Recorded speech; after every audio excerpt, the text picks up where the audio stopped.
silence your cell phones and note the locations of the emergency exits. Check in, Mike.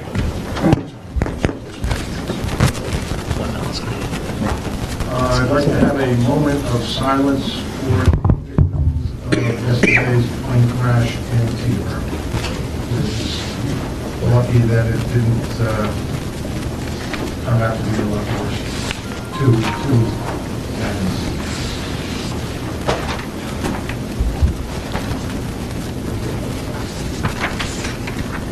Please stand for the flag salute.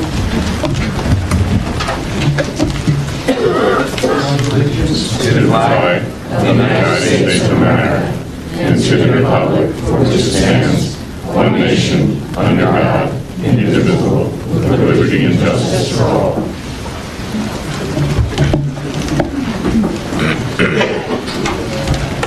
In accordance with the provisions of the Open Public Meetings Act, a public notice of this meeting has been sent to board members, all district schools, the Herald News, the Trends, the Record, Messenger, West Milford Town Hall, County Superintendent's Office, the Board Attorney, and Cablevision of Warwick, and has been posted in the Administration Building.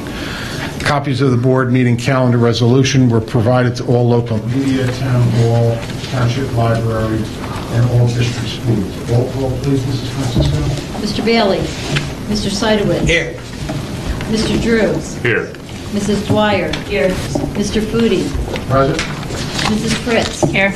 Mr. Huber. Here. Mrs. O'Brien. Mr. Robbins. Thank you. Glenn, would you read the executive session resolution? Certain. Okay. Move to approve the following resolution. Resolved that the board immediately go into executive session at 7 p.m. for approximately, 7:03 p.m. for approximately 20 minutes for the purpose of conducting a hearing, and then again at 9 p.m. for approximately 60 minutes for the purpose of discussing HIB, personnel, and matters of attorney-client privilege. The matters discussed in executive session shall be made public as soon as the need for confidentiality no longer exists. Second. Thank you, Terry. All in favor? Aye. Any opposed? Okay, we will be back in about 20 minutes. We're going to executive session.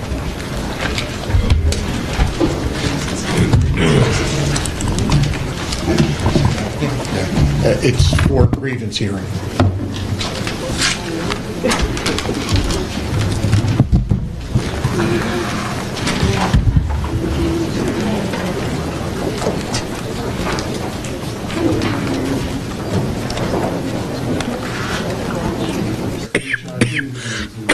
I move to approve the recommendation of the superintendent to affirm incident report number 2017H/9 as unsubstantiated. Any discussion? Roll call, please. Mrs. Dwyer. Yes. Mr. Huber. Yes. Mrs. Fritz. Yes. Mr. Seidowitz. With the yawn. Mr. Drew. Yes. Mr. Foodie. Yes.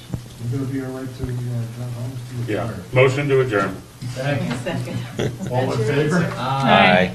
Any opposed? Okay. Good night, everyone. We'll see you next week. Good night, 7 okay. o'clock again. That's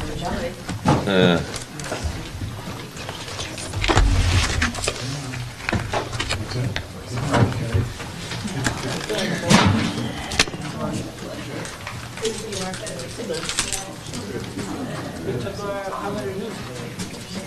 Catch up on all chitty chatty stuff. I'll be out in a minute. I'm going to go get a sandwich.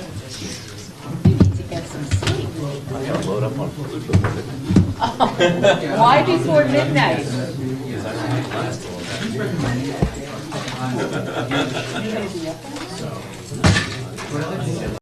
7:35, we're back. Sorry for the taking a little bit longer. We are moving on to the superintendent's report. Take it away, Dr. Amon. All right, thank you very much. Good evening, everybody. Welcome to the regular meeting for May. Item number one, about a month ago, we discussed what to do with Hillcrest, and it was suggested that we put somewhat of a smaller survey out to the community just to take the temperature of West Milford, not just the parents, but also the township at large. We've shared this with the township, with the local media. We have over 1,400 responses thus far, and just to really, it's still open, the survey, so we have a lot of activity on it. There's a lot of people interested in sharing their opinions. The two takeaways thus far: the most desirable outcome, with about 74% of the people responding, is to make it into some sort of athletic field, athletic complex. We gave the analog of Maple Grange in Vernon. And the least desirable outcome would be to donate it to a hospital or nonprofit. A lot of the comments added that they should have something like athletic fields for the children, or a business that gets added to the tax rolls. Just to be clear, there were only two choices. So most desirable and least desirable. No, there was four. Yeah. It was 1 to 4 rating scale.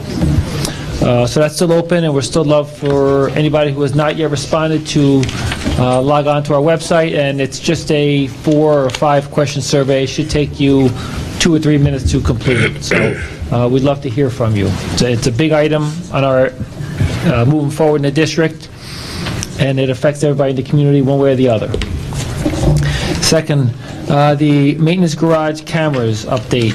We discussed last month the dollar amount that I had in my notes was $1,600. We met with a vendor about a week ago, and he does not think that it can be done for that amount. My guess is it'll be over. Ms. Francisco? AC Daughtry. And this was for cameras that would cover, there's multiple doors in and out of the building. And we also looked at interior cameras as well. We think we can just add one camera perhaps to the inside to cover the whole inside, which is if it's high enough to cover everything. So we're not moving on that yet unless the board would like to, but it will be more than $1,600. We can get an official quote, but when we talked to him about that number, it seemed like it wasn't really that close to his.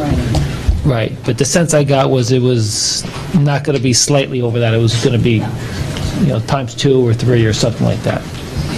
Terry's ahead of me. Yes.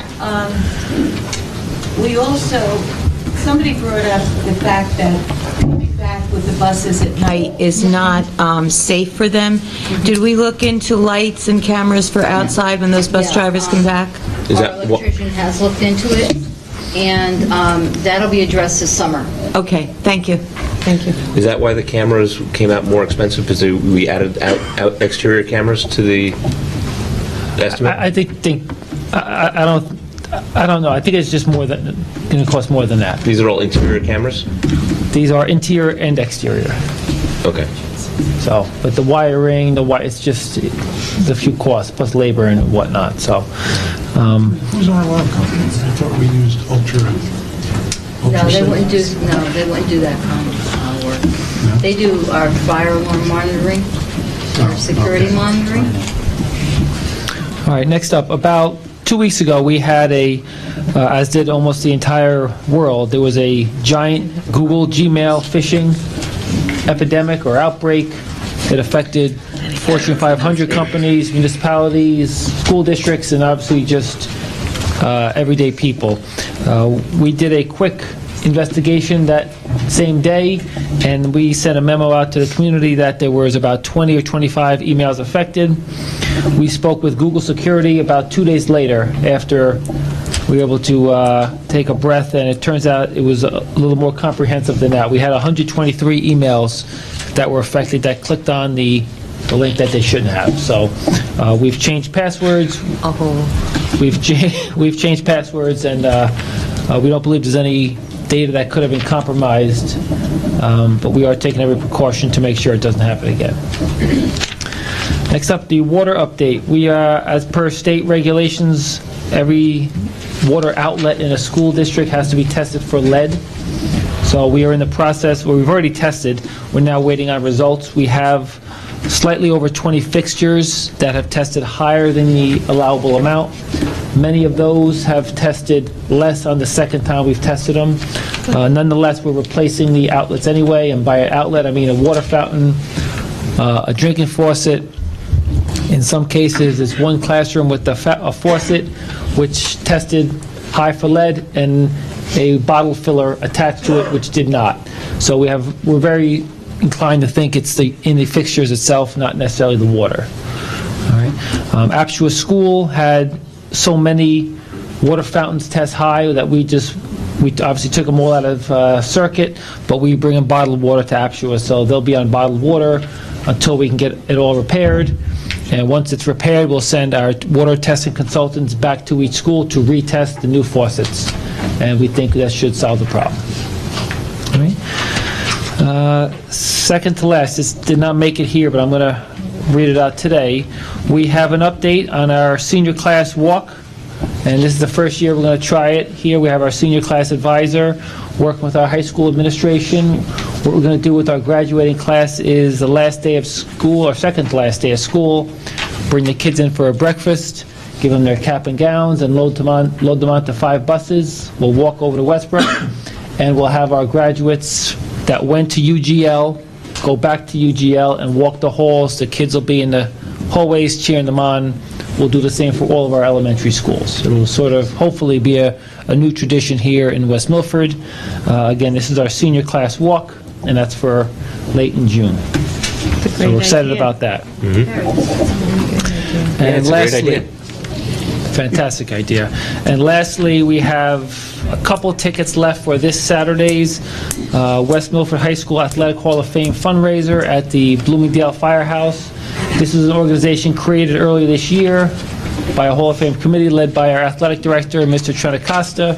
The board approved it earlier in the fall, and our first fundraiser is this Saturday. There are still tickets left. Not many, but a couple. If you're interested, please call the athletic director's office. What's the fundraiser? It is a beefsteak turkey tray. Beefsteak and a turkey tray, I think. So we hope to induct our first class the following year. So once we get this money, we start looking at our nominees, and we'll have a wonderful inaugural class probably 1 year from now. I know Mr. Novak's going, former West Milford High School All-Star. Unfortunately, I'm going to be out of town, but I would like to make a donation. I know our AD is here, Mr. Trentacosta. If you can come up, please.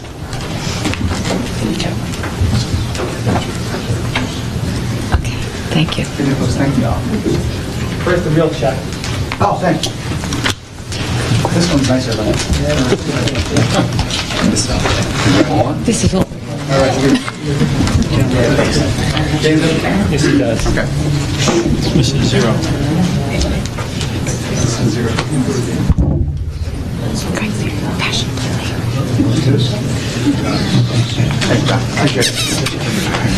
Grab this over here.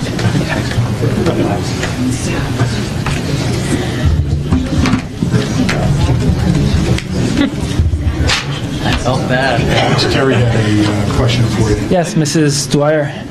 Okay, when we talked about the Athletic Hall of Fame, we also talked about an academic Hall of Fame, and the high school principal was supposed to get back to us. Has he done anything about it? We've been brainstorming and working behind the scenes a little bit. I think we'll be seeing some movement on that very shortly, and hope to have a report out to the board. Thank you. That's all, Ms. Foote. Barbara, special reports and correspondence. Yes, the minutes from the April meetings, April 4th, April 18th, and April 25th will be available next week for the board's consideration.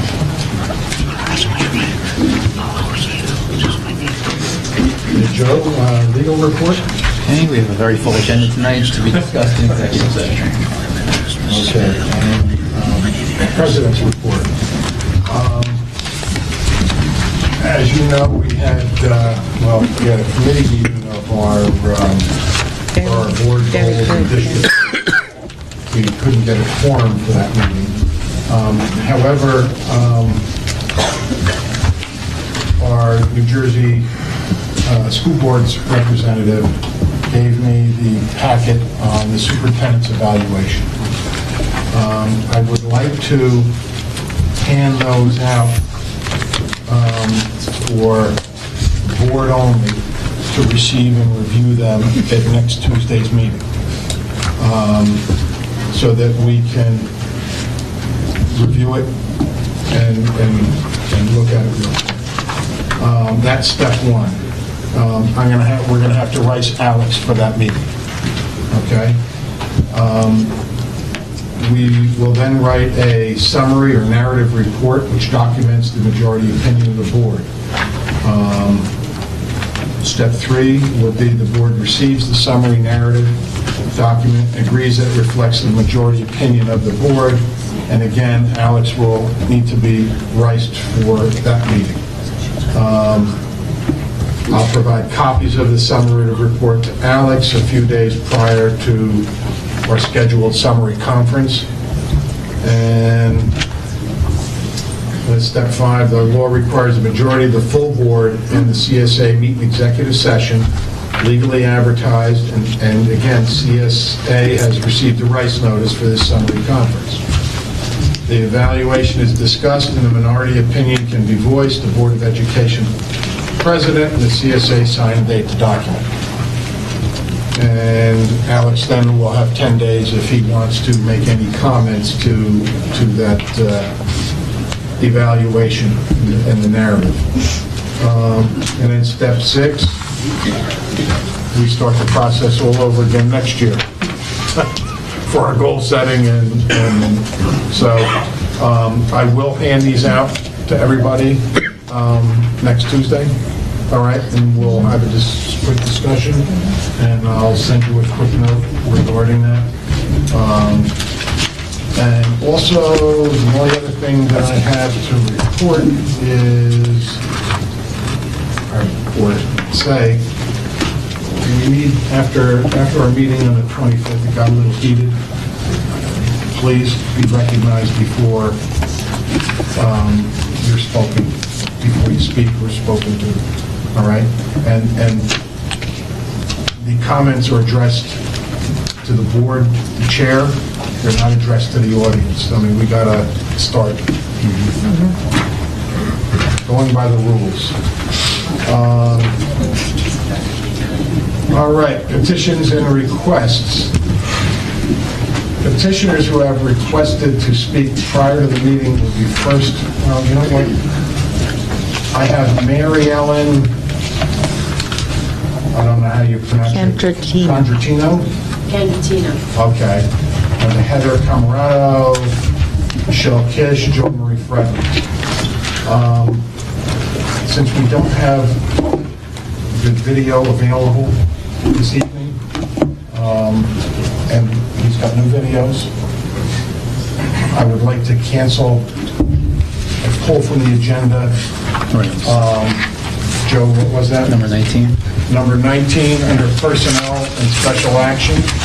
I'd like to pull that for tonight until the board has, one, Alex has reviewed the other tapes, and two, some of the board members can get in and review the tape, just in case we can't have it available for our meeting on the 23rd.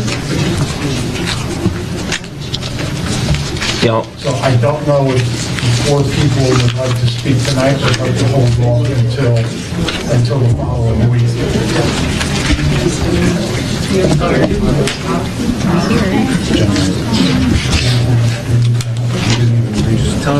Hold on, Joe Marie. Yes. Please hold on one second. We still have to Okay. read the intro. I still haven't, I haven't read it yet, going in for petitions and requests. Okay, no problem. And if you're going to speak, I don't know if you guys want to hold off until next week, since we're going to be pulling that agenda item. So, the agenda item will be relisted for the 23rd. Yes, correct. Okay. Because we need to, one, some board members that haven't been able to see that video is supposed to be available. It's not. So, some of the other board members, and then we can have Okay, so as board president, are you administratively removing that? Yes. Okay, so 23rd is off. Not the 23rd. Number 19 is It says tabled. until next week. No? And just for clarification purposes, this employee did wish that the discussion take place in public, so that employee is Gail Kish, so Yes. everyone's aware that we'll... And Gail Kish. she'll be re-riced, Yes, Alex, for our meeting next week. so now, they still have the right to speak if they'd like. If the four people that I mentioned, if you still want to speak? Yes, all right. Yes, I like that. Yes? Yes. Okay, so let me finish reading the... All right. Petitioners are requested to speak prior to the meeting will be first with 5 minutes for each petitioner for a period of 30 minutes, and then time permitting, other petitions and requests limited to 5 minutes per petitioner will be allowed until the 30-minute period transpires. Petitioners speaking during petitions and requests are asked to address topics listed in the agenda. All speakers are asked to give their full name, spell their last name, provide their address. Speakers may not use the names of students during petitions and requests. We have 4 people listed, and Mary Ellen, you are number 1. I'm deferring to Joe Marie. Okay. Go first, then I'll go after her.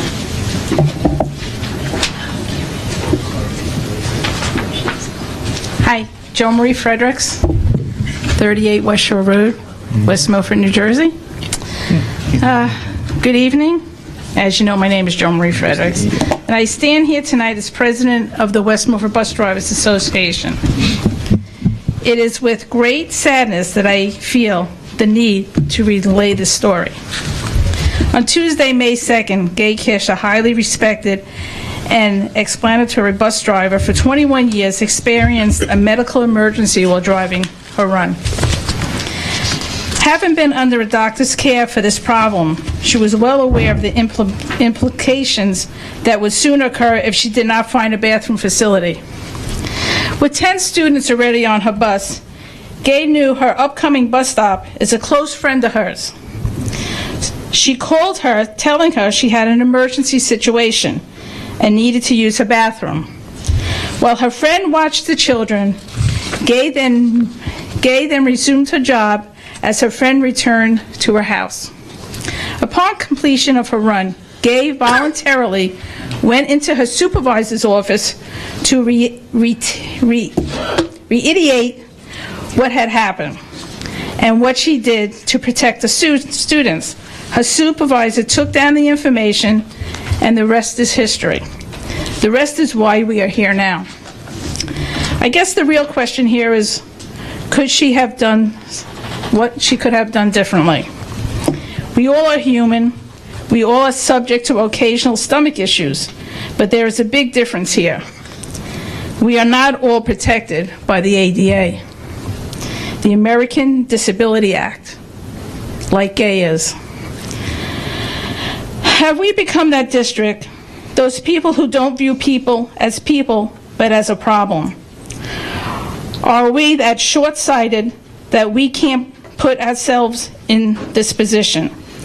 What would have you done? What would have you done differently? This is crazy. If this is indeed a disciplinary issue, then it should be progressive, not right to the top. We are trying to fire a person for having a disability.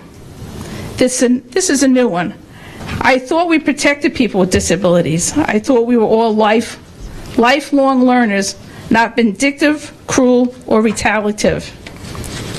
Gay is innocent here, the caring bus driver who just wants to perform her job.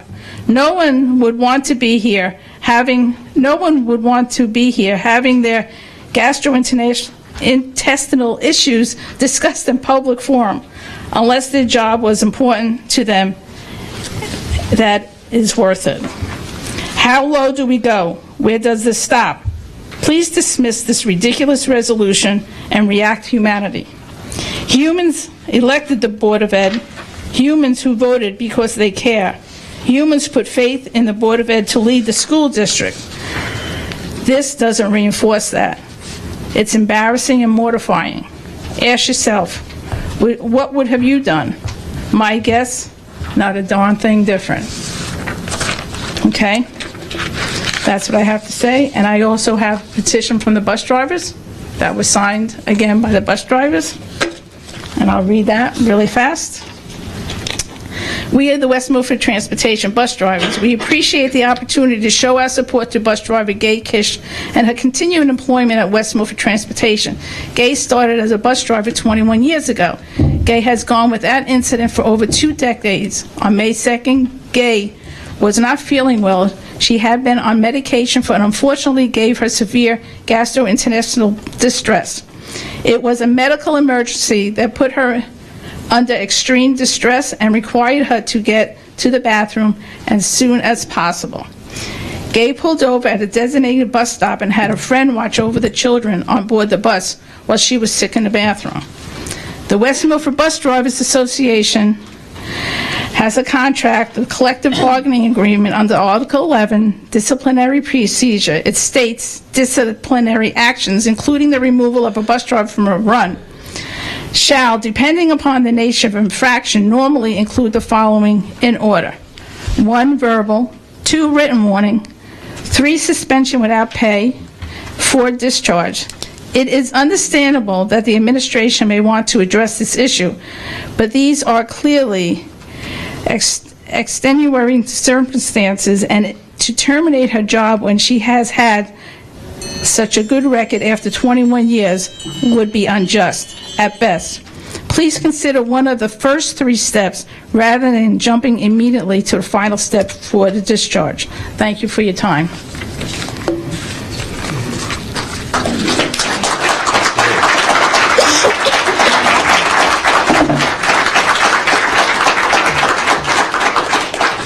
She's not here.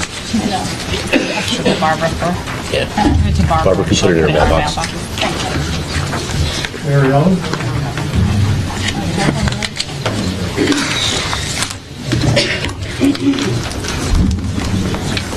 Is she finished? It's okay. Good evening, everyone.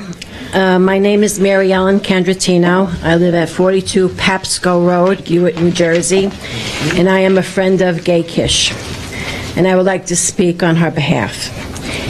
Gay called me and stated she needed to use my bathroom that morning, Tuesday, May 2nd, because it was an emergency. I quickly told my husband to open the door so that she could easily access its use. Our house is part of her bus route. She stops in front of my house every day. Most mornings I am outside, I talk with the parents and children waiting for the school bus. The parents and children are my friends and neighbors. When I was asked to go aboard the bus and watch the children, they waved and said, "Hi, Mary Ellen." And I engaged the children and asked them how they liked school, and one girl said she went to Florida, and we had an interesting conversation about Disney and Universal. But then Gay quickly came back to the bus and later called me that day to tell me she filed a report explaining what had happened that morning. She stated the protocol dictated she call a dispatcher, but she had an emergency, and I empathized with her situation and decision. What would you have done? Her emergency was taken care of with the children in mind, and she has done this for a clean record for 21 years, earning the respect and confidence of parents and children on her route. That morning, her emergency caused her great physical discomfort and also mental discomfort, knowing the rules, but what could she do? Not taking care of the situation immediately could have caused a health issue on the bus. Our friendship, our house being part of her bus route, parents and children knowing me, made it possible for Gay to have me temporarily watch the children on her bus. She returned immediately and was able to continue her route. At no time was there any reason to be concerned about the children's welfare and safety. She exercised due diligence by following her report. what would you have done? I am certain this was a difficult decision to make, but she could make this decision because she had a bathroom available and a friend whom she could trust. Why wouldn't anyone make the same decision to deal with this emergency and preclude comprising the condition of the bus and the children's health? I respectfully think Gay had no other choice but the choice she made on that morning. She was able to complete her route and safely bring the children to school. What would you have done? Thank you very much.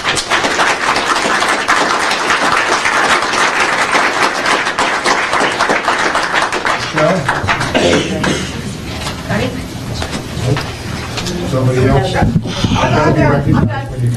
How you doing? I am Michelle Kish, K-I-S-H, and I live on 45 Dunham Road, which is 2 roads over from this woman that I also know too, because she is one of our neighbors and a family friend. Gone to many of barbecues with, everything on this side. Now, I know this is probably one of the most uncomfortable topics to humanly talk about for most men, whether it's men, females, anything under the sun. So I almost want to express to you the extreme nature of the medical emergency it was. A lot of you guys don't understand unless you have been with somebody that has gone through it, whether you or yourself have gone through it. There is an extreme emergency, and it is a medical emergency. There's nothing under the sun you can do. There's no amount of time you can sit there and delay and wait and say, maybe in 25 minutes I can have somebody that can maybe help me. There really is no way around that. Now, our house is literally 2 roads over. If she even thought that, hey, maybe I could even make it there, that would have been an option, but guess what? That wasn't even an option. So she's even going out of her way, in a sense, to embarrass herself in front of her friends and say, hey, I really have this extreme emergency. It's an emergency, you know? And obviously, I mean, I could sit here and stutter and go out of my way to say a million different things. I love my mother, and I know her decision making. There is not 1 second that she did not make the most correct decision any of us would have made. And that's kind of all I have to say, because I mean, honestly speaking, like, if, let's say for instance, said bus driver, no matter what bus driver they are, they pull up to a bus stop, they're loading children into their bus, they actually start having a stroke. Parents are then supposed to what? Watch the bus driver have a stroke, or get onto the bus and help that bus driver, or instead wait until the bus driver has a stroke and then call a paramedic and then wait and see if maybe then somebody can get onto the bus to help the bus driver. It's the same exact situation. There in no way was a stranger involved, no way were the kids in any kind of jeopardy. It was an emergency situation, and I hope any of you could even realize or even fathom what that's like and the situation you yourself would actually be in and go through with that. And that's it.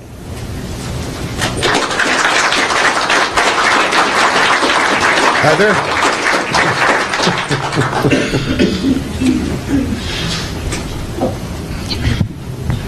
Hi, my name is Heather Camarado, and I live at 35 Papsco Road in Hewitt, right near where the incident took place. Tonight, I did bring other parents. So if you guys could just raise your hand real quick so the Board of Ed realizes, and there's many more, I did not talk to one parent that did not feel what I'm about to read to you. We are here to totally support Mrs. Kish. We know exactly what happened on that bus that day. My child was actually on the bus. So, you know, I have a different perspective than everybody, you know, the other two that got up here. She didn't follow protocol. No. I'm not going to stand up here and defend that actual action.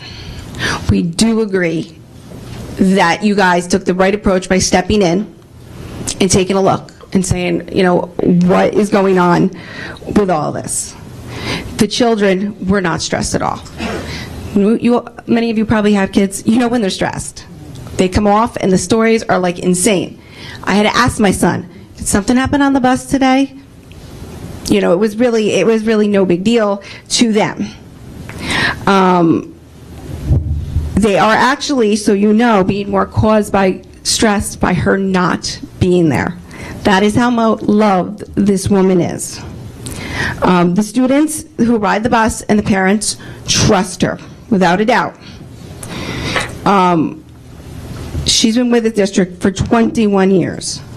We should be supporting her and finding ways we could help with those who basically dedicate their lives to us, to our kids, to our town. And there's not many professions that you see that 21 years goes by and nothing happens. You know, there's always something. So her record should really come into play here. So I ask of you, when it is time to vote, you really take a look at everything, the whole picture. Obviously, you're going to look at video and everything else. So obviously, you'll hopefully be able to have those records to also be able to see. She made a mistake, but she thought it was under a good intention. She was having a medical emergency. So when we all did find out, our first thought was, oh my God, they were in danger. That never passed. Not one parent that I talked to. Not at all. Our first response was, oh my God, is she going to be okay? That's how the relationship is with this woman. My son wanted to come to speak tonight. He's 6th grade. However, I said, no, we're going to sit this one out. We'll let the adults talk about it. But I said, can I bring a message? And the message from him, he's 12, was the first thing he said is, I want to let them know that I want to have a great day at school. So I'm like, okay, they're talking about the bus. What does that mean? Well, then that means if I start my day off right and I end my day up right, that will be a good day. And then he went into a lovely analogy that I could thank the West Milford School District, because it was a very good analogy. It was a lot of details. I won't go into all of them. But he's 12. So we're sitting there having a snack, and he goes, school is like a hamburger. And of course I'm like, okay, where is this going? So he took his cookies, and he's like, you see, and he rambled off everything he does during the day, which also coincided with something that goes on a hamburger. But then he held up his cookies, and he said, this is the bus. This is the thing that holds us all together. And we get home, and we are safe. He said, Mom, we want her back. She made a mistake. You know, this is just so hard for me to even stand up here and talk about. But we as the parents hope that when you do vote, obviously now it'll be next week, that you hear our voices, because it is our children on that bus, ours. We trust her. We trust her to get back behind that seat. She should not be terminated. Should there be an action? Absolutely. We can't have anybody doing whatever they want. That's not what we as the parents are saying. We're saying that we trust her enough. And really quick, as we're closing up here, I think it's a good time that we take a second and we appreciate the bus drivers. This specific bus driver for the past 21 years has gotten up at an ungodly hour when sometimes it's 0 degrees, wind chills below, there's snow, there's fog, there's rain, there's hurricanes, there's the aftermath of many blizzards that we have.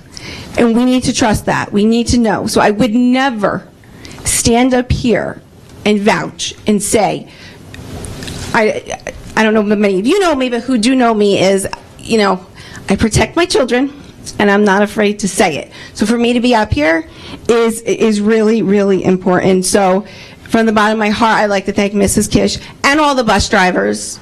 You know, times are stressful. Everybody deserves to be thankful. Everybody deserves appreciation, and every single one of them deserve respect. So when you do vote, please, please just keep that in mind, that we want our bus driver back. We want that person to know that that vehicle on that road shouldn't be there, and I'm not letting the kids off the bus. And unless you've had the experience that Mrs. Kish has, you're not going to see that. She is totally an asset The kids say things like, she waits for me, Mom. I come running, and I'm from the bus. Am I done? Okay. I'm sorry, I usually go over. Oh, I'm sorry. Okay, well, that's how I want to complete the night. Thank you for listening to me. I'm sorry I cannot come back next week, but thank you for letting us speak anyway.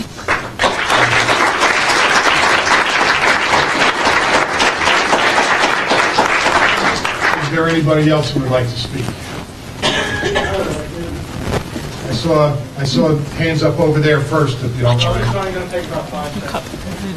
Okay, 1, 2, 3, 4. I wish everything was that fast, but it's not. I'm Gay's husband, Roger. I've had my business in town for 30 years. I just want to make one statement. While my wife is home pondering whether or not you're going to can her, the other day, we got a phone call. You go look for a girl that was missing in Upper Greenwood Lake. And I just want you all to know, she knows the neighborhood. She found the girl. Put that in your mind when you're voting for her. Thank you.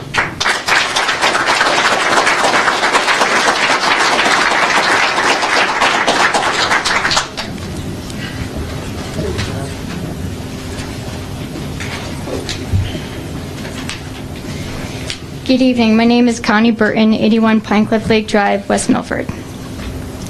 I'm here tonight as a bus driver at West Milford Transportation. I've seen roughly half of all the drivers I've known either leave or be discharged, the entire office staff and fueler position turn over multiple times, and all but one of the mechanics leave. We have been left with a situation where there simply are no longer enough drivers. There is such a shortage of drivers that we are often forced to have both mechanics and office staff drive the bus runs, sometimes leaving the office or garage with no one in them. When we raise our children and send them off to school, we concern ourselves with statistics like student-teacher ratio in the classroom. When they go to college, we evaluate similar statistics. Colleges will often boast that you are not just a number to demonstrate that they value the worth of the individual. We deal with numbers and performance metrics here at West Milford Transportation too. For example, we have a seniority system in place where seniority is given to people based on the date when they were hired. This system is used when selecting desirable runs and trips. A more senior driver is given the privilege of selecting before a lower numbered junior driver. My number is 26 because I am the 26th most senior person at transportation. However, we are more than just numbers. We are people. Most of us West Milford taxpayers. We are husbands and wives, mothers and fathers, daughters and sons. We contribute financially to our family's income. We volunteer and show fundraising support for our communities with our churches, as well as special causes such as breast cancer, world and local hunger, the environment, the animal shelter, and West Milford's own Project Graduation, which we have donated to for several years. We have hopes and dreams, strengths and weaknesses. We have good days and bad days, just like everyone else. Tonight, I do ask that with any bus driver when assessing which course of action to take in the disciplinary procedure, please, whenever possible, honor our disciplinary procedure in order and in accordance with our collective bargaining agreement. Also, please take into consideration if you are dealing with a chronic offender and if additional training could correct the situation before taking more harsh steps such as termination. Remember that we are people too, and not just a replaceable number. Unfortunately, we will continue to be treated like disposable numbers until you make a conscious decision to do otherwise. Thank you kindly for your time and consideration in this matter. Number 26. My name, Connie Burton.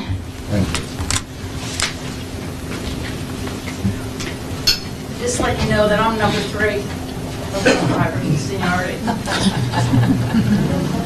Number 7. Number 9. Number 23. 31. Number 20.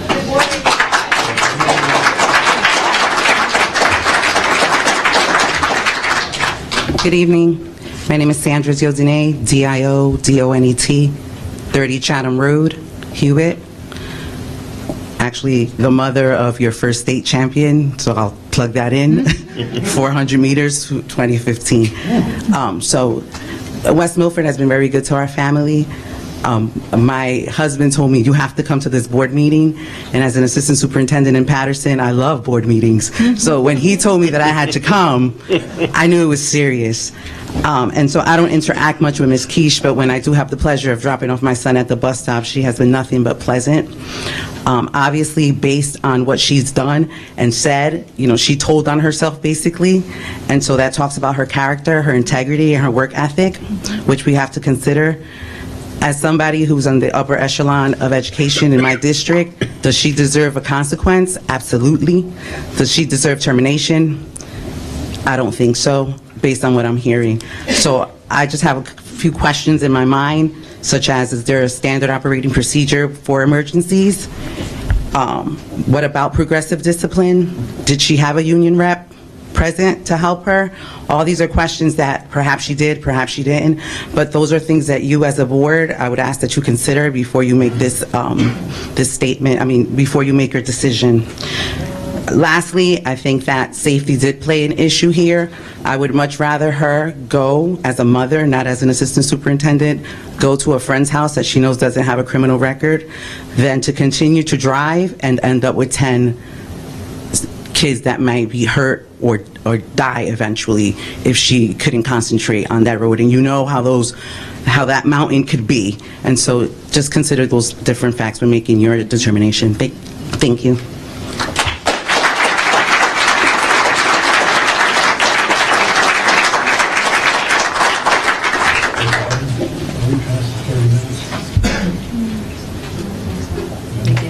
Anybody else like to speak? This message is just from Mrs. Gish, from my son. It says thank you. You have to step up to the microphone, please. Sorry. My name is Michelle Bueno, and I'm scared of public speaking. I live at 38 Flanders Road, Hewitt. So this message is from Mrs. Gish. My son says, thank you for waiting for me. He says that he feels safe. He's always late, running to the bus stop, and she always says, don't run. And Jakey, my son always feels bad about cars waiting, and she always says, don't worry about the cars. Don't worry about them. You're first. So I just want you to know that he feels safe and he feels important. Thank you.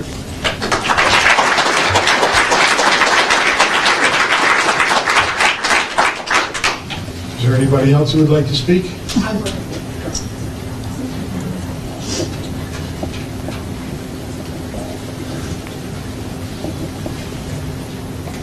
My name is Teresa DiMenza, 10 First Ave, West Milford, New Jersey. D-I, capital M-E-N-Z-A. I've been a bus driver for 39 years in West Milford, 35 contracted years. 4 years I subbed because the old-timers never left. They stayed forever. So you had to wait your turn. I've worked with Gay for 21 years. Not only is she considerate with the children, she loves us, the bus drivers. She's always there for us. We try to be together. It's been a rough 5 years. Transportation is not the same. It has changed so much. There's so many things that could be done that aren't done. And I hope this, what I'm saying, I'm talking from my heart, that Gay is a good person, she's a good bus driver. 21 years means a lot. You don't give up your life and leave your children home and take care of someone else's children if it's not in your heart to do so. Thank you for listening.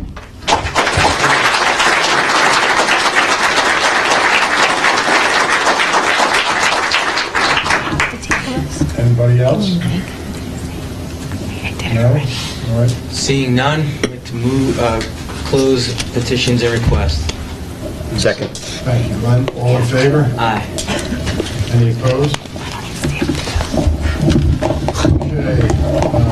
Okay, need a motion to adopt the agenda as presented.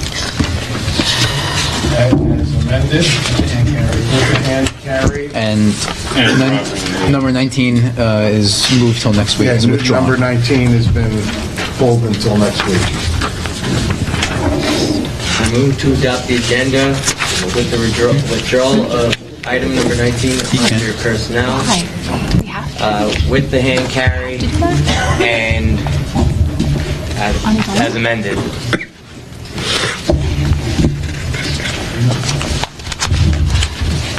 I'll second it. Thank you. All in favor? Aye. Any opposed? Okay, Mr. Drew, would you take up the finance, please?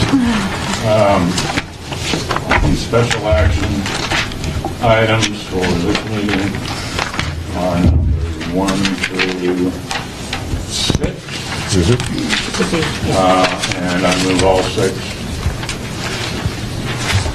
Second. Any discussion? I have on number 1, Barbara. We went from 2 to 1. Is that based on the recommendation of supervisor and the maintenance or the tech mechanic? Yes. And since we're only going to be purchasing one vehicle, we can buy it outright. We don't have to lease purchase it. Okay. Good. Okay. Roll call, please, Barbara. Mr. Bailey? Yes. Mr. Drew? Yes. Mrs. Fritz? Yes. Mr. Seidowitz? Yes. Mrs. Dwyer? Yes. Mr. Huber? Yes? Mr. Foodie? No on 1, yes on 2 through 6.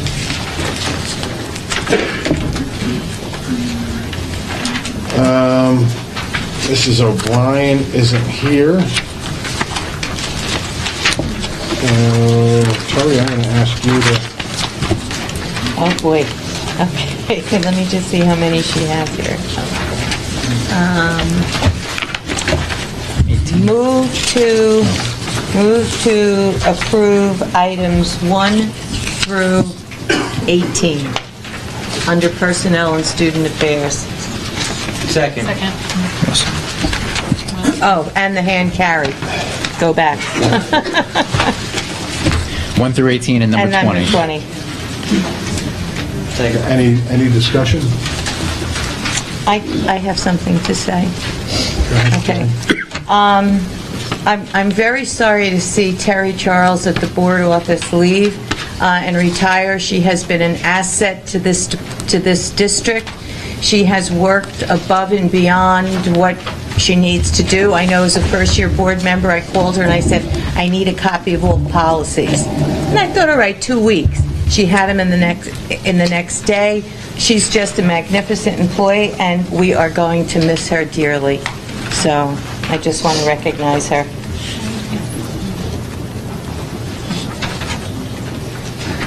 Mr. Bailey? Piggybacking on my colleague's comments, I would also like the record to note, and I don't care if this is personal or not, I wish Miss Charles nothing but the best. Her and Skippy, I hope they have a wonderful retirement. And when you talk about one person like this, the tendency is to leave many others out. That's not my intent. But as a board member for 21 years, Ms. Charles has always been there with any question I need answered, any administrative thing, making sure that I was always meeting my obligations and was in compliance with different things we have to do as a board member. So she will be sorely missed, but the clock ticks. It's her time. I wish her and Skippy nothing but the best, but I will really miss her because she's a pleasant voice on the other end of that 697-3059 line. And who's ever going to take that over, they have big shoes to fill. I trust our human resource department is able to come up with a suitable replacement. But I will miss Mrs. Charles, and I wish her nothing but the best. If I could just make one quick comment. In addition, I know Ms. Charles, congratulations on her retirement, and I think she's also done a phenomenal job in her long run here. And I just would like to also recognize that we are sorry in the Special Services Department to accept the resignation tonight of Dr. Jonathan Hesney, but I do want to just commend him because for the past year that he's been with us, he has really been a positive influence on our families, the community, our staff, and he has enhanced our programming and helped us to implement best practices. So I just want, I know it's a short time and he's going to move on, but I have valued the time that he's been with us, and I think our department would agree. And kudos, I think he'll be sorely missed as well. And Miss Charles, she'll be enjoying some golf down in Florida. Good for her. I look forward to those days. Talking to the mic. Talking to the mic. Okay. On item number 7, you remember we had a reduction in force at our last meeting that we didn't vote in favor of. Terry, this is the paper. I don't know if you remember that. This was, we got in personnel with all the enrollments. Yep. Oh, no, the ratings. The ratings. Well, let's not talk about that, though. But this particular teacher was rated higher than our last one, and I can't support that. I want to keep our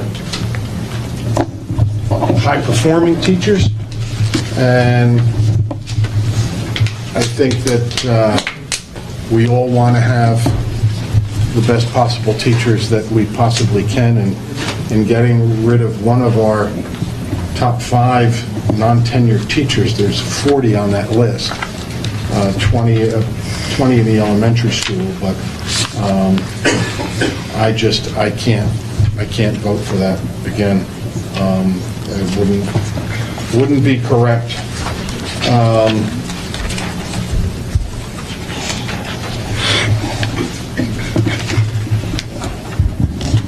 I think that was it for as far as I had.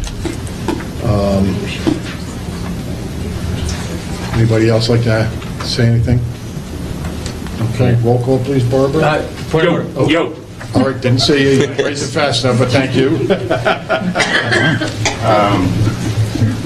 I would like to, I know we've got several quality people who are retiring here, but I got to tell you, Terry Charles just stood out in my mind immediately. Competent, professional, prompt, timely, and I really think that's a great loss to the district. You know, I wish her the best, but it will be very difficult to find a person of her quality. I sure wish her the best, but I'm tempted to vote no. Thank you, I appreciate that. On item 8, we are moving 2 people, is that correct? That is not correct. Number 8. Yes. These are people. Last month, we did all our rehires for the year. These 2 names were not on the list. They're now being recommended for next year. Okay, so these are rehires of people that were not on the list from the last one. Okay, correct. I get it. And I'm very concerned. Well, Barbara, when we went over the projected enrollments for next year, if I recall, and of course the numbers always change a bit, but my guess is they're not going to change that much, that we had about the same student population in the elementary schools. We had 48 kids less in the middle school, and something like 12 to 14 in the high school. Right. So, I mean, from my own knowledge, and I'm sure the educators know this, that class size makes the biggest difference in elementary grades. And so I'm just kind of shocked that we're considering eliminating somebody in the elementary grades when we don't have a change in enrollment, and we're not looking at anybody at all in the middle school when we do have a decrease in enrollment. So I'm just confused about why we're looking at an elementary teacher. Teachers make an absolutely huge difference. Steve, I think I can answer. We have about 50-something, 55, 60, give or take, 6th graders at Westbrook this year, graduating Westbrook. We're projected to have about 40 coming into kindergarten here. So we're going from 3 sections to 2.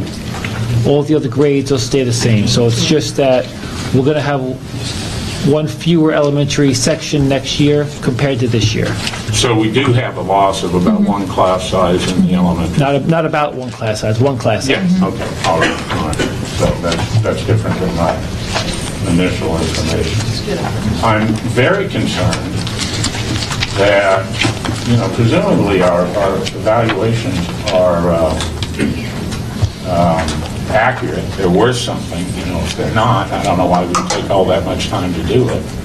And I think as a board, as a district, one of the highest impact things that we can do is to make sure that we hire good teachers. It's more important than curriculum. It's more important than, putting good teachers in the classroom makes a difference. That's, we personally, I want to improve education in West Milford. And the very first thing we need to do is put the best teachers we possibly can in the schools. So if we're looking at eliminating a teacher who's been evaluated highly and keeping teachers who are rated much lower, that, either our evaluation system is worthless, but it just really calls into question what we're trying to accomplish. That's exactly how to decrease the quality of education in West Milford. Keep lower performing teachers and get rid of the good ones. So I just can't possibly approve that. Maybe there's some other discussion that we can have about this, but I want good teachers in the classrooms, and it sounds like we're about to get rid of a good teacher. And boy, I sure don't get it. I just want to add, I think when you're looking at the non-tenures, I think a lot of them are very good, and I think we ran into this problem the last time with the other person, and now we're going to argue that again. And if we didn't pass this one, there'll be another one. I think that it's more that it's a reduction in force so much, not so much as performance driven. And I think we have to trust the district a little bit. We have to trust the administrators that at some point there's probably, things going on that they're looking at. Maybe we're not privy to everything, and I think that the performance rating is probably not the end-all, be-all of everything. And I know it's hard, and nobody wants to see anybody go, but I think at the end of the day, it's going to be somebody. And if it's not, this person, someone else will argue 10 reasons why it shouldn't be the next person. And I think this is one of those situations where we have to trust that the administrators are looking at everything with the lens that's the best for the district. And I think we could argue whoever you're going to put up there, but at some point you have to trust that they know what they're doing. I have a question about number 15. On these moves across the guide, are these credits that are teachers receiving in their fields and in administration? Number 15 is a leave. Yeah. Oh, no. Number 16, person under... No, what number? It's a leave too. 15. Here it is. I have, number 16, You're number under 15. workshop. Oh, I'm sorry. Okay, I'll keep my mouth shut. Sorry. I had about 3 minutes. Okay, have a little time. Trying to move the meeting along, are you, Terry? Yep, a little bit. Okay. Okay, any other discussion? Mr. Siders? Thank you. That worked. I'm going to abstain only because since coming on the board, I feel that all sides of the argument have highly disappointed me with not providing facts. And whether that goes for administration, board, personnel, all of the above have left me as a uninformed board member. So I will be abstaining from everything.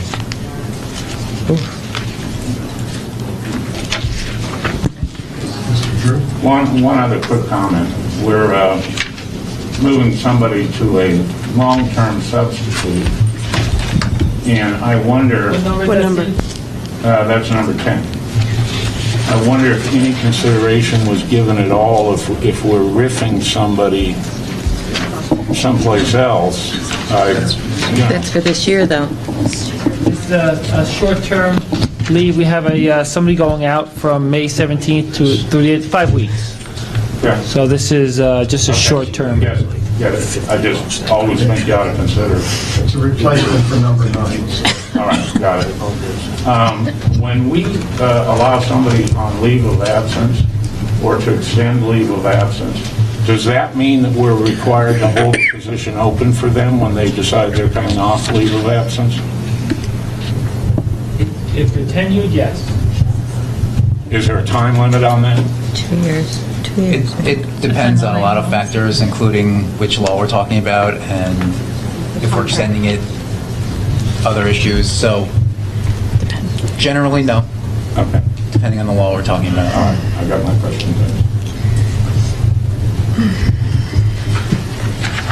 Any other comments on items 1 through 18 and number 20?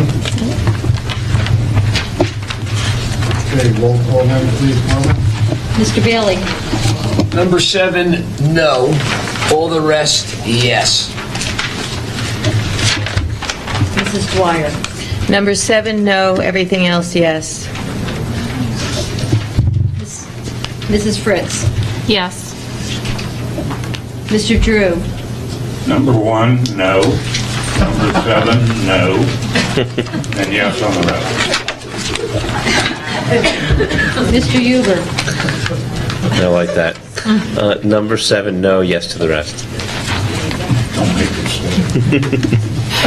Mr. Seidowitz? With Be great free. disappointment, I abstain on all items. Mr. Foodie? No on 7, yes on everything else.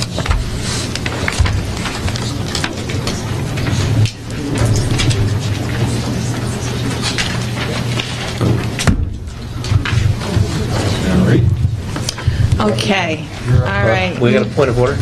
Okay. Doesn't this hand carry go with that same section? Yeah. It did, Okay. it did. Oh, it did? I thought she said 1 to 18. And 20. And 20. Oh, okay. All right, thank you. Okay. Just to clarify, Number 1 did not pass. the mic is on. Number 1 did not, number 1 passed. Number 1 Number passed. 1 passed. Yeah. Too bad, No, but it... number 1 passed, number 7 did not pass, the rest did pass. Number 19, which is Mrs. Kish, was administratively withdrawn until next week's meeting.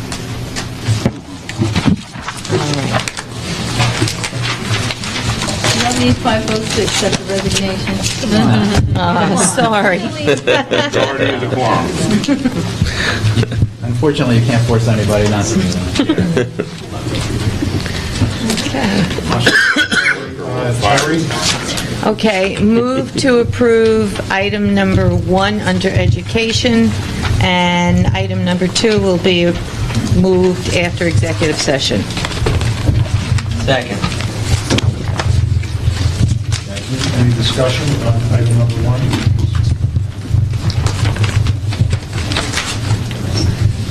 Seeing none, roll call please then on item number 1, Barbara. Mr. Seidowitz? Yes. Mr. Drew? Yes. Mr. Bailey? Yes. Mrs. Dwyer? Yes. Mrs. Fritz? Yes. Mr. Huber? Yes. Mr. Foodie? Yes. Okay. Barry, I'm going to let you fill in for Debbie again on Personnel Student Affairs Workshop discussion. Okay, the following items are presented for anticipating action at the regular meeting on the 23rd. Items 1 through, oh, wait a minute here. 1 through 1922. 34. You sure? Yep. Okay, 1 through 34. No. It's just for discussion. Yeah. Okay. I don't know what the numerical procedure, what the number will be. But we're taking 19 from tonight and moving it to next week. I don't know what the number's gonna be. Right. Correct? Right. But I do know one thing. Whatever the number is, and they all know it, and I don't care. I'm voting. Mr. Bailey? Excuse me, excuse me, Mr. President, excuse me. Do I have the floor or not? Yes, you do. Okay. You don't need, there's no grandstand. Excuse me. We all agreed on that. Excuse me, do I have the floor or not? Not if you're going to grandstand. Are you going to shut me down? If you're going to grandstand, yes, because that's What's in our the rules. definition, or better yet, how do you spell grandstand? How do you spell it? I don't know. There you go. Are you shutting me down, sir? Yes, I'm shutting you down if you're going to grant... Because I think you're out of order. Joe, may I have a ruling, please? There's no ruling to be made. He can shut me down at any time. So I'm not allowed to express my opinion on a motion. That is not what I said. There's no motion. There's no motion. You can, there's nothing to discuss here. But we can talk about it further, the opinion part of it in executive session. I can talk about it with you. So even though it says workshop discussion, I'm not allowed to discuss any of these items that may come up at the next board meeting. In our team charter, we... Excuse me, young man. I'm talking to the lawyer, not you. Go ahead. The team charter also talks about respecting each other. Excuse me. I'm not talking to you either. I'm talking to the lawyer. I don't have a copy of the team charter. Beg your pardon? I don't have a copy of the team Neither charter. do I don't know what it says. But it does, I know, it does say one thing. It does says we are not supposed to be grandstanding. Whatever that means, that's discussion between the two of you. But this is a time just to make a comment on expected action. Not what, the comment you're trying to make, I believe, is what you should make when you're about to vote on the resolution, which is during not public comment, but discussion of the resolution. Okay, so then would it be more appropriate to ask perhaps a question about a motion that'll come up on at the next board meeting? That's exactly what this is for. So, may I ask a question? Sure. May you ask a question? Or what's your question, Mr. Milford? There will be more information for us as board members to process before we make this decision concerning this employee who was so highly spoken of tonight at this meeting. Mm-hmm. So I'll be able to contact who? The superintendent or the BA at any time for information I need to make the right decision, even though I know the decision I'm going to make. What's the answer? Greg, Excuse me, I'm not talking to you. I would suggest you watch the video. Dr. Anamone has sent an email out asking everybody to come in and watch the video. Sorry, I work for a living, sir. So I. So I didn't see you didn't. I'm not saying you didn't. I'm telling you what I do. Please. The hell with the video. I asked the question, is it appropriate, what I just said? Is that appropriate to contact the superintendent or the BA at any time? The answer to your question is yes. Okay, I'm done. Okay, now I can ask my question on number 15. On these movements on the guide, are these credits, I hate to say this, but quote-unquote, legitimate credits? Are they in the people's expertise? Are they in administration? Or are they just credits for credits? And I would also like to know where the credits were received. Were they received from an accredited school, or... I have that information in my office. Okay. I don't know which subjects they took it in off the top of my head. I can get that for you, though. Okay, thank you, Dr. Anamone.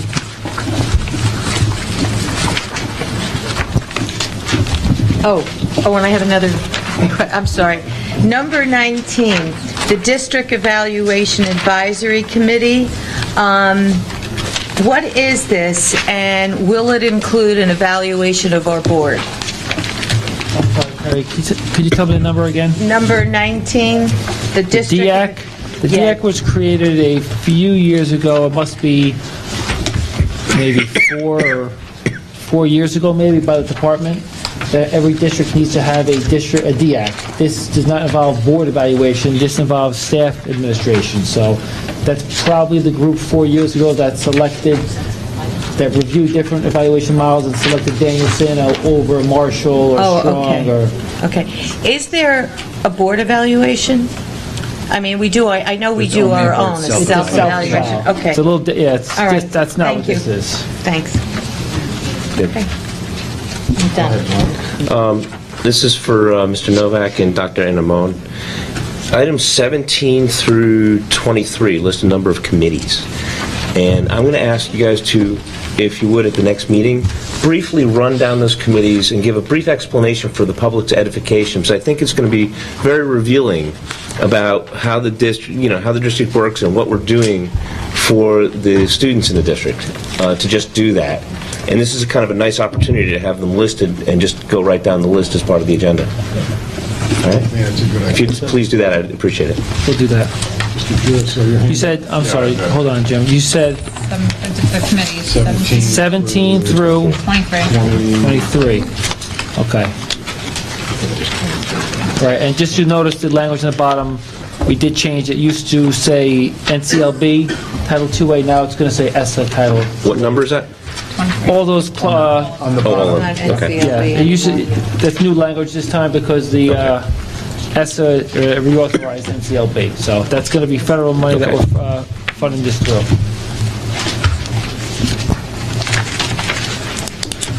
Okay.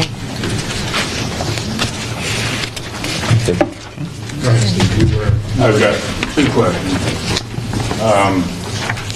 The 19-year DAC committee, there seems to be an implication in the employee that we wanted to RIF who had a high evaluation over employees who have lower evaluations. That's telling me that we don't believe in our own evaluation process. And so I guess basically I don't understand it, and I might recommend that a board member be on that committee so that we have a better understanding of how that works, and frankly, if we're not doing a good job, how to maybe improve it. So I'm not volunteering, but I'm just suggesting. This committee is an administration committee. It's made up of employees, district teachers, and that's by law. So that's not. So we couldn't do that. Right, even but if what we you wanted. could do is All right. obviously talk to the superintendent or Mr. Novak and ask them to explain the evaluation procedure. Well, that's in line with what you recommend. I'd like to understand better.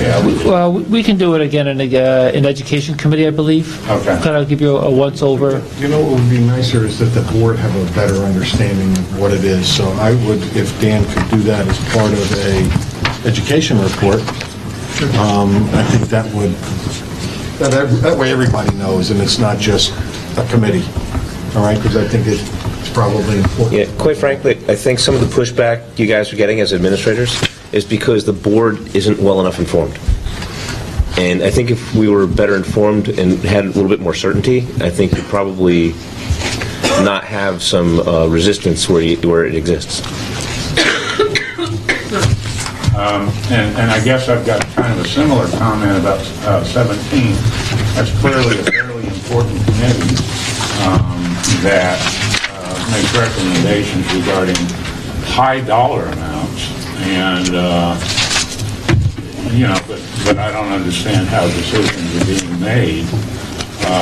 And again, if it's possible, maybe it isn't under New Jersey law, but I would recommend that a board member be at least a listener on that committee so that we understand a little better where we're recommending going and so on and so forth. I would rather not be the person. But I might be Is wrong. that the Ed Tech committee? Let's get off the Ed. Somebody is on that. I think this is where we have to trust our administration. I know these committees have been in place for some time, and you can just see the technology in the district and how they've improved it. Major. A major improvement, and I think just that alone should let us trust what these people are doing.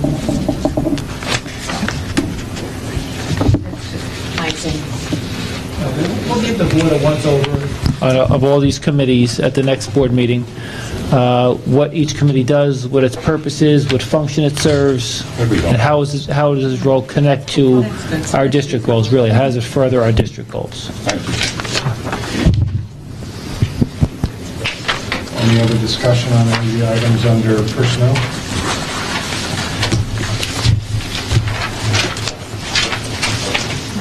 Okay. None. Yep. Move on to education. Okay, I'd like to move items one. Oops. Presenting. I'd like to present items 1 through 8 for discussion. I know. And this is not to say that, I don't know if there are any in the works that you could possibly have an HIV if one occurs, so. I have a question on number 1. We're here. Is this Page 18. 9-day no contact period, is that monitored?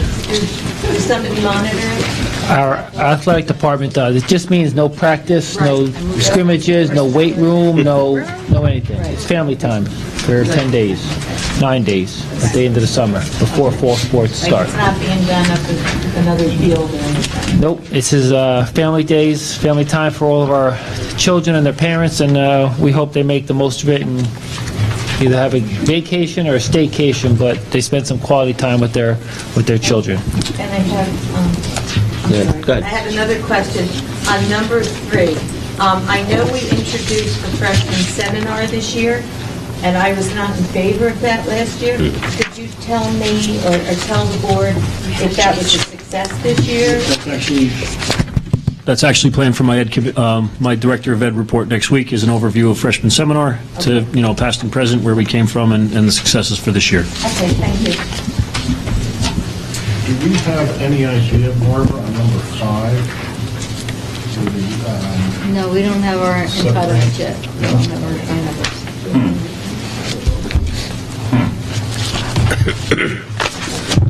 On number 2, can you just explain what we're changing from to a 3-year program? We're already at a 3-year program? Well, we're changing the... We're not changing, we're just reaffirming our current ESL program. It's a requirement by the state that we present a 3-year plan every 3 years. Okay. And it includes PD, it includes how we service our students, and everything that goes with our program. Okay. Thank you. Item 6, amendment to a previous approved motion. I could speak to that.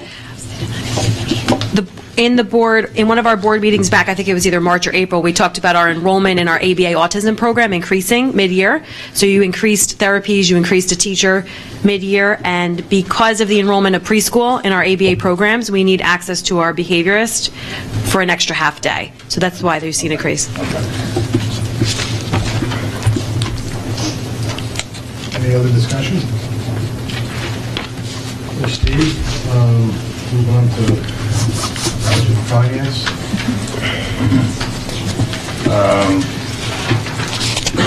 Open to discussion. Our budget items 1 through whatever.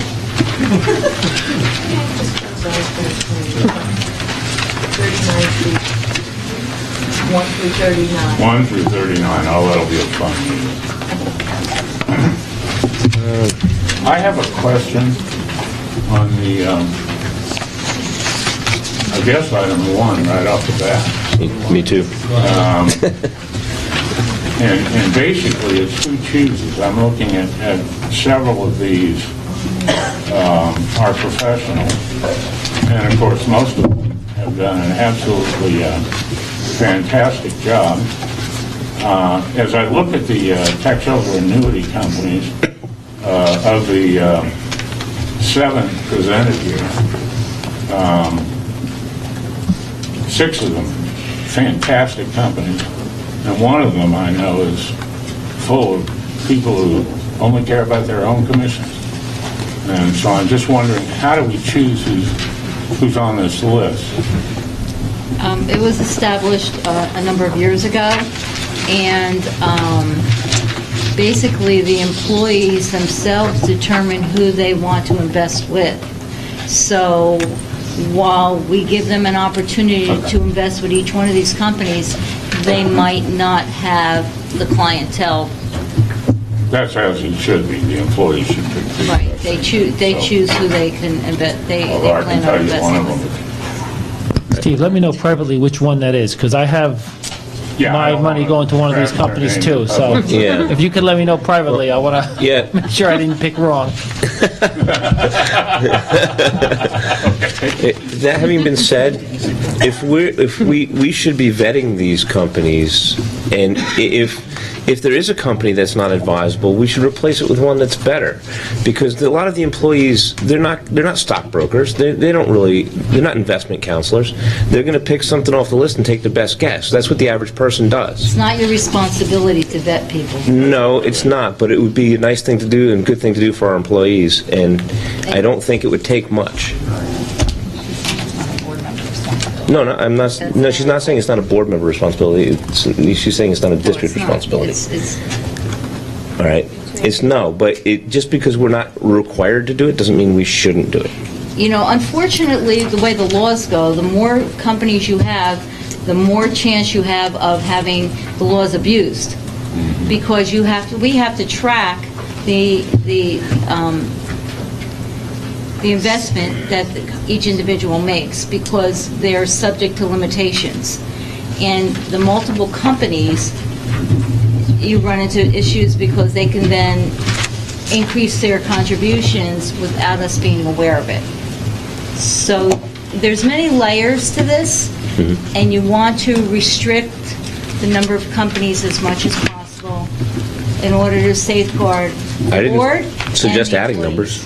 I didn't suggest adding numbers and making more. I just suggested looking at the ones we have and keeping up on whether or not they're doing a good But job. then the people that have already invested in those companies are not going to be able to continue.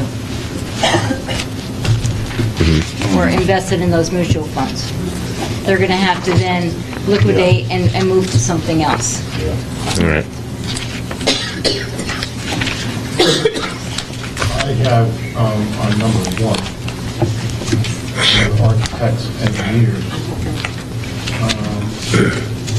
When we had done the Hillcrest study, we were told to use these guys.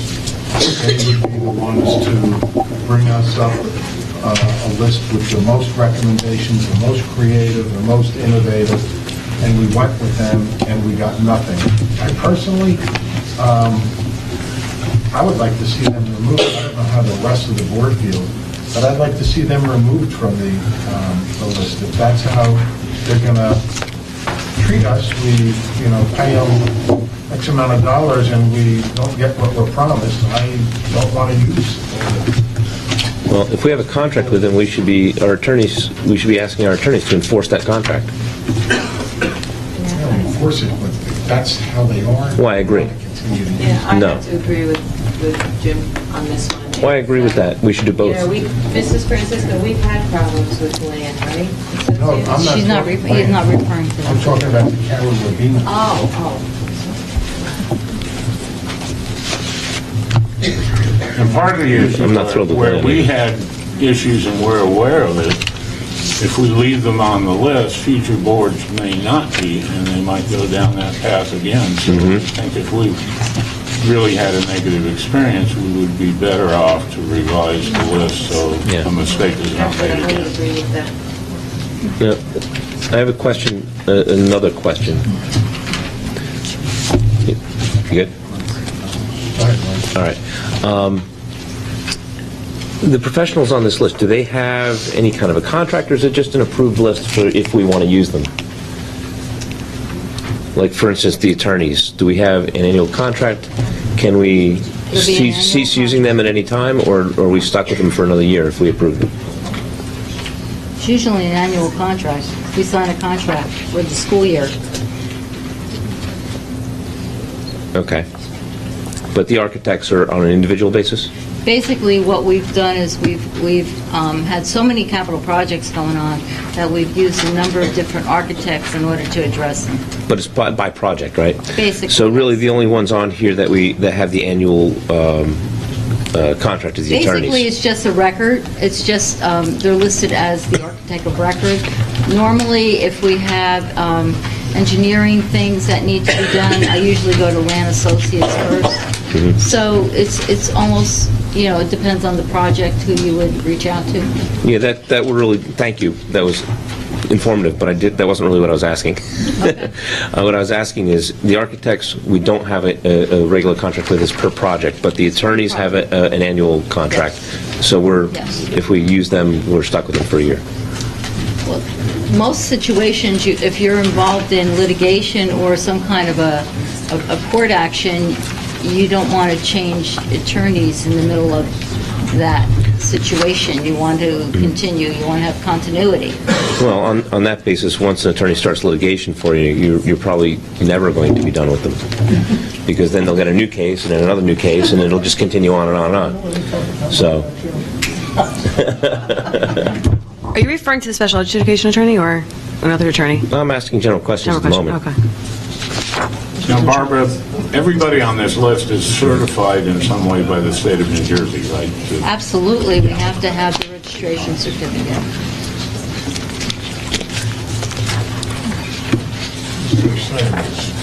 I have two questions. One question on number 8 in the statement. Is the citation 18A:AA-3-4.3, is that correct? I tried looking it up just now, I couldn't find it. Item number 8. Which citation are you talking about? 18A:AA-3. 18A-18A? 18A:AA-3. No, 18A is not correct. 18A. Oh, so there's a typo. Okay, so that was my question. My statement is $40,000 bid threshold to me seems fairly high. I didn't know if that was a statutory thing. It is a statutory. Okay. We have a qualified purchasing agent, which Mr. Francisco is. Okay, thank you. Although we've raised it above the required state minimum. We can't raise it above, we've raised it, the state has raised the threshold. And Just a clarification, Mr. Drew, we do have opportunities to award projects for more than that amount of money without going out to bid, using different purchasing co-ops and things like that. I want to, go ahead. On number 27, have we looked into other food services other than Tony? Yes, we went out to bid last year. That's right, but what was the result of that? We only had 2 companies that responded to the RFP, and the one company was not a New Jersey company, it was from out of state. Oh, okay. All right. And we can't do that, we can't go out to bid again? Well, you'd have to go out for an RFP, but it has to go out in January. All right, thank you. On 21 and 22, roughly what are we being paid for that service each year? Roughly. It usually comes out to about $50,000 a year For both of them or just one of them? in total. Oh. And it's part of your revenue source for your budget, so it supports the budget. Okay. Okay, I want to talk about item number 29. Me too. Recommendation to accept a proposal from land for continued remediation based upon the results of the 3D data, an amount not to exceed $353,000. We were originally going to do a test, and I got a concern that maybe since we questioned this, that now that we're getting a recommendation that, oh, let's just go for it, and if it doesn't work, then we'll close off on it. And I would have much rather have seen us do what we were originally advised to do, which was do that test to see if this, I don't know what that better way of saying it, but injection of biologicals would actually work. I'm concerned that we're going to spend $353,000 and still be square one. I almost want an explanation, and I actually kind of do want an explanation from our environmental attorney, Rich, as to why this is a good move. When originally we were going to spend, I think, $75,000, $80,000 for them, or something like that? It was 75, I believe. 75, right? Yeah, it was 75. And now, after we've questioned and made some inquiries, now it's the whole enchilada. To me, that raises flags. Yeah, me too. And it certainly seems like since... Competitive. This is like probably, or it is one of those things that you don't have to go out and bid on. But I still would like to hear an explanation, because it just raises red flags for me. Why are we gonna... Let me, I did have our environmental attorney vet this. So, I'd like to get clarification, you know? yeah, so basically, what he said was that it appears that the company, having seen the report from the 3D modeling, has tightened and improved its plan and budget, and feels that the odds of achieving the desired results in the planned period of time and budget, I guess they feel that they could achieve what they're looking to do in a shorter period of time by skipping that other step. I mean, we can talk about this in executive session. Yeah, if we're going to go any further. In January, this is what I stated I would hope they would do, so I don't know, I think we got great explanations from him last time, and I hope he reassures us. Right, and did you say we should have any further discussion in executive session? About Rich's the advice to us about what we should do. Yeah. Yeah, it does appear to me that since we were maybe talking about... Oh, no, I'm sorry. No, I wasn't sure. okay. That maybe since we were looking at other possibilities, let's be vague, and now we suddenly have in front of us an option where it'll all be done and paid for much sooner. I find it suspicious, and I personally would still like to see a second opinion on this whole project. Thank you. I suggest that we discuss it in executive session. Sorry. That's okay. I thought you were telling me not to say something. I was like, what?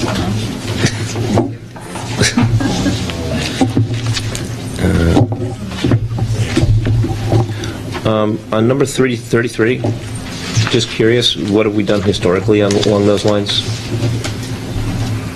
Normally, the ticket sales cover all of the expenses because there's certain expenses that have to be paid out that are not covered by the amount is included in the collective bargaining agreement, but the money has to be raised by the play proceeds.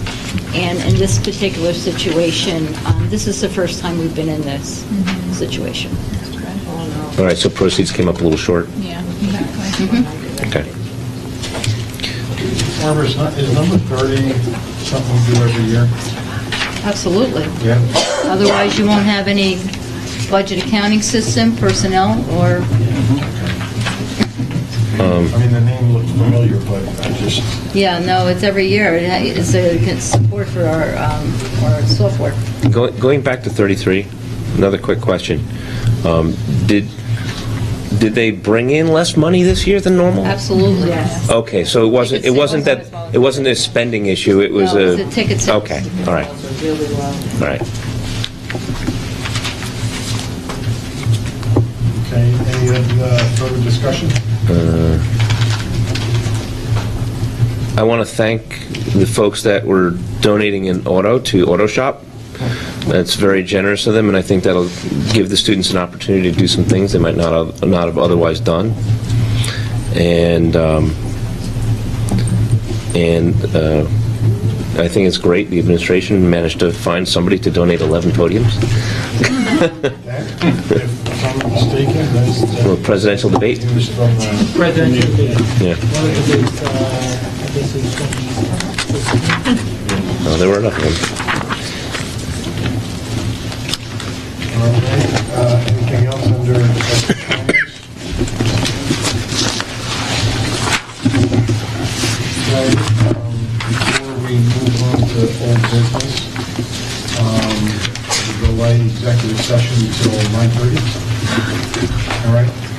I'll make the motion. We have the room if we need it. It said approximately in the original. Okay, all right. Then. We'll hold you up. I have a question. We have nothing on here for policies on the next agenda? Didn't make it. Not this one? It'll be on for the 23rd. Okay. It'll be on for the 23rd. Move on to business. First one, speak to that. That policy and all the other ones we discussed, that was Wednesday night, they didn't make this agenda Thursday, so they'll be on the 23rd for a first reading. Okay, great. Thank you. We have use of storage areas.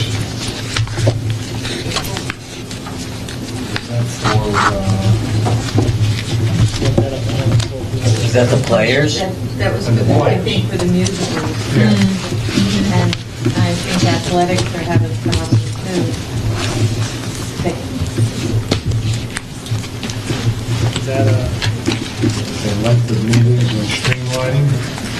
We're not doing too bad. It's only 10 after 9. No presentation. We had talked, this is on, I never tell. We talked a little bit about,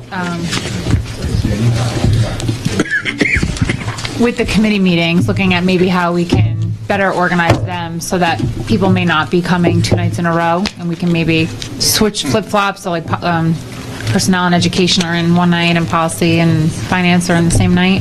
So I don't know if that's something we can look at, just from maybe a time efficiency. It's easier to do 2.5 hours in one night versus giving up 2 nights. Yeah, that's a good idea.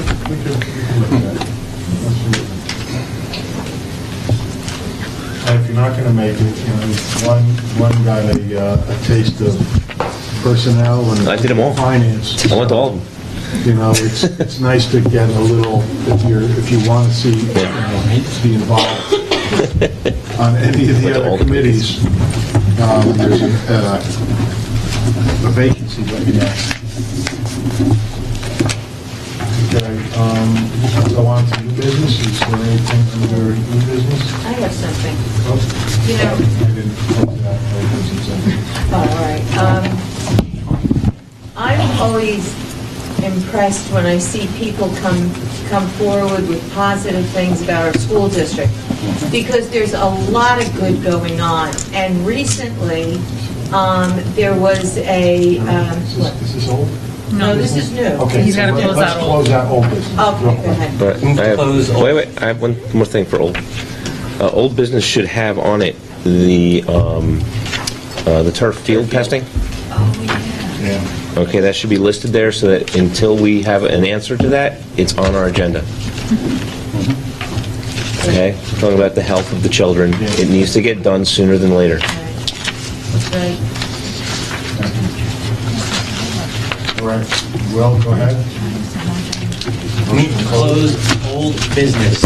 All in favor? Aye. Any opposed? Okay. New business, Okay. go ahead, Terry. The new business. Recently, the art department at the high school, they assigned senior projects, and one group of seniors went down to St. Joe's Regional Hospital in the oncology unit, and they did this gorgeous collage on the ceilings. I mean, that means they had to drive from West Milford to go all the way down there to make people happy. And that, to me, just speaks to the character of the kids in our district. And I think they should be recognized. I think the art teachers should be recognized for their effort. They went down there to supervise them, to help them. And that's one of the good things that's going on in this district, and it should be recognized. Thank you.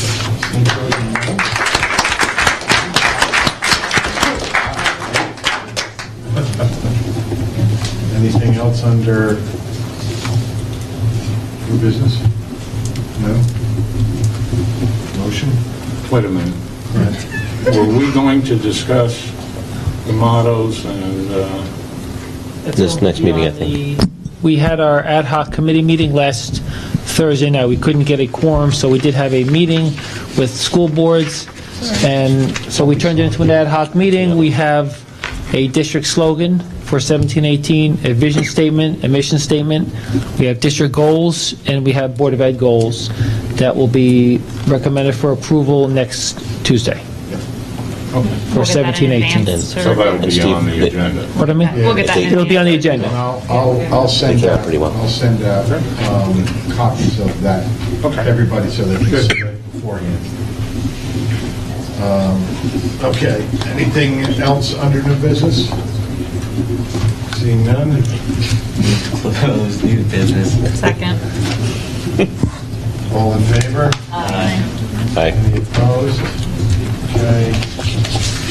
Petitioners who have requested to speak prior to the meeting will be first with 5 minutes for each petitioner for a period of 30 minutes, and in time permitting other petitions requests limited to 5 minutes per petitioner will be allowed until a 30-minute period transpires. All speakers are asked to give their full name, spell their last name, and provide their address. Speakers may not use the names of students during petitions and requests. I see that we have Kevin McEwen. Yeah. I have a few questions, but I want to move it to the next meeting. Is that okay? Yeah. You can ask questions, but we normally don't ask questions during petitions and requests. Actually, we're not supposed to. What's that? Then when could I ask questions? Well, you can ask. You can ask, by law, we You know, can't give sort you of an think answer. about it, but we don't typically By respond to Congress. that. I'm not really looking for an answer. I don't think I'm going to get one. Yeah, I just want to hold off at this time. I think it's a good time to ask them, so. Okay. Do you want your name on the agenda for next week? Could you do that now? Yes. Appreciate it. Okay. All right. Anybody else? Erica?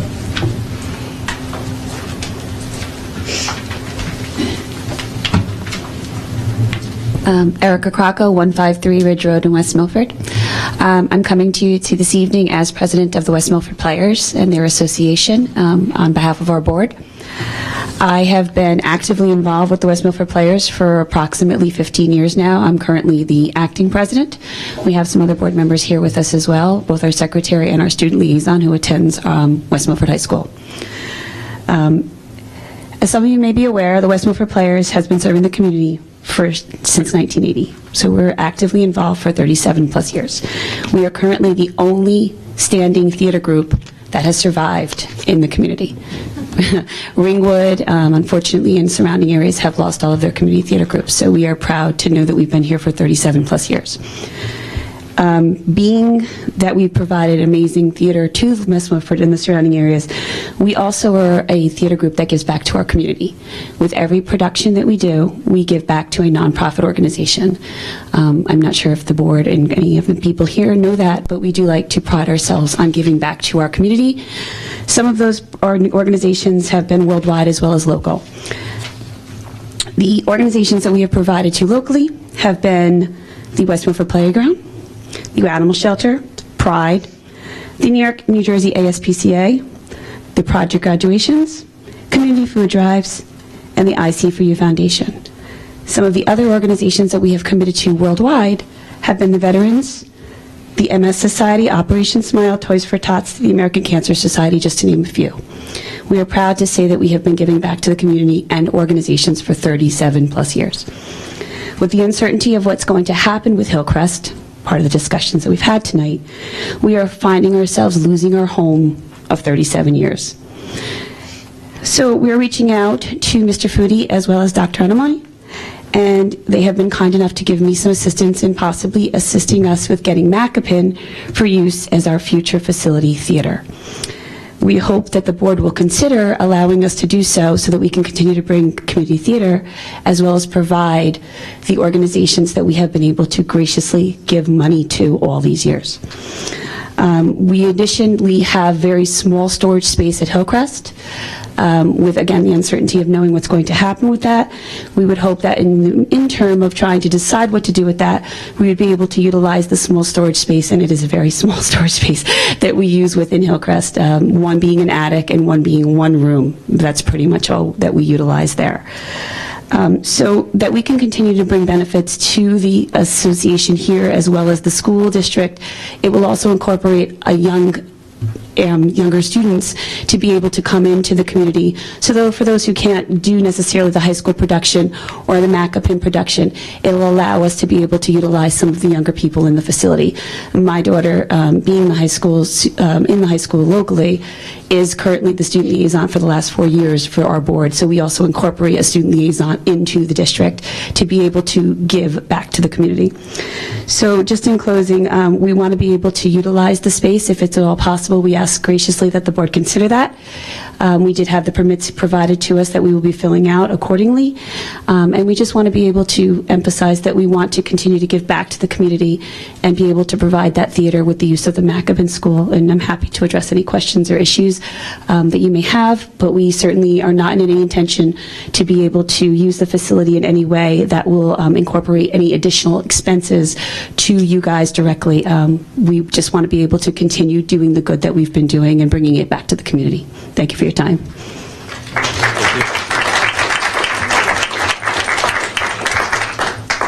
Can we put that for discussion next week for old business?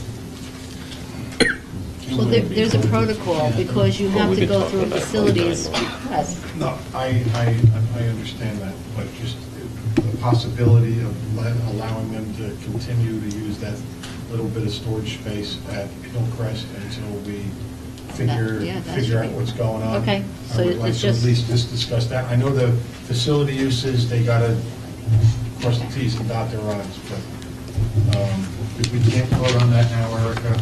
So, all right. So continue to use storage at Hillcrest? Yes, yeah.